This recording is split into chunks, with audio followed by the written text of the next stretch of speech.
And this involves moving into an area called predicting leadership decision-making.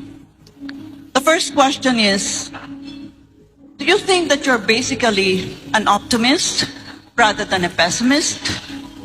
Number two, do you think you are basically a high-risk taker rather than a low-risk taker? You'll notice the two are related. And the third question is, do you think you are Machiavellian?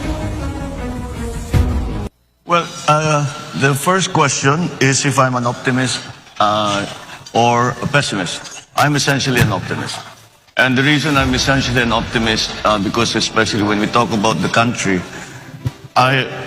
we are optimists. I am optimistic because our biggest asset is the Filipino people, and I try to be very objective about it, ma'am. I have traveled all over the world. I have not met a better people than Filipinos in every continent. Am I a risk taker or not? When it comes to national issues, I tend towards the conservative only because a mistake will cost so much suffering to so many people. In other words, you have to be very careful with the decisions you make. And it's not something that you do offhand. You think about it very hard. You talk to as many people as you can.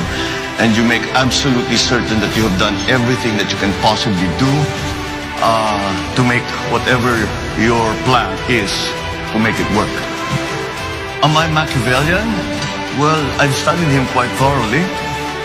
And I know very many Machiavellians in my life. But Is it Machiavelli in terms of taking every means to produce an end, not the other Machiavellian, the bad Machiavellian? Well, certainly, we have to be aware of everything that is going to help whatever it is that you are hoping to achieve. And on a national scale, that means you have to understand very well what the situation is on the ground. Ganito kasi at sitwasyon ng mga tao, ito na ngayon sila.